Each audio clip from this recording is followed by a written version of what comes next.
एक व्यक्ति को रास्ते में यमराज मिल गए। वह व्यक्ति उन्हें पहचान नहीं सका। यमराज ने पीने के लिए व्यक्ति से पानी मांगा।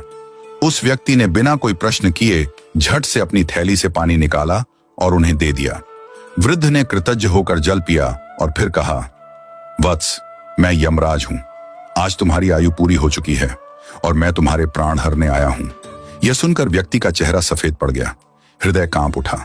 डर के मारे उसके पांव लड़खड़ा गए। लेकिन यमराज बोले, डरो नहीं, क्योंकि तुमने मेरी प्यास बुझाई है।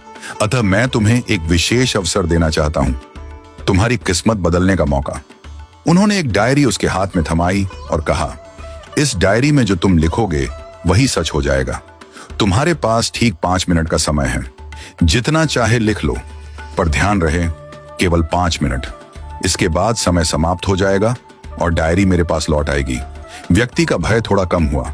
वह सोचने लगा, अब तो मेरी किस्मत मेरे हाथ में है, मैं सब कुछ बदल सकता हूं। उसने जल्दी जल्दी डायरी खोलनी शुरू की। पहला पृष्ठ देखा। वहां लिखा था, तुम्हारा पड़ोसी रामदीन कल लॉटरी जीतकर करोड़पति बनने वाला है। व्यक्ति को ईर्ष्या हुई। उसने लिखा, रामदीन की लॉटरी रद्द हो जाए, वह गरीब ही रहे।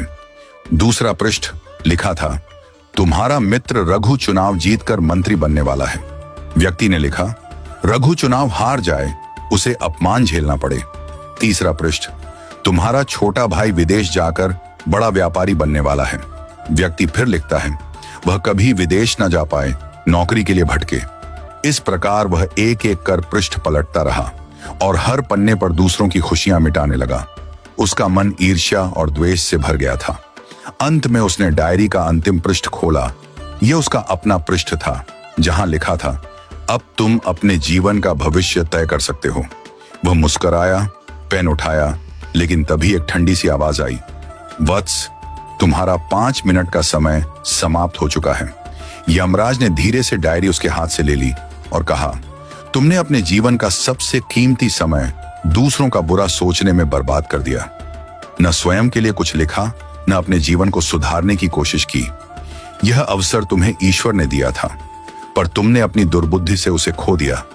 अब पछताने से कुछ नहीं होगा। व्यक्ति फूट फूट कर रोने लगा। हे यमराज, एक मौका और दीजिए, बस एक बार। यमराज शांत स्वर में बोले, वत्स, समय और अवसर दोनों यदि एक बार निकल जाएं तो फिर लौट कर नहीं आते। यही सत्य है, यही धर्म है। और फिर यमराज अदृश्य हो गए।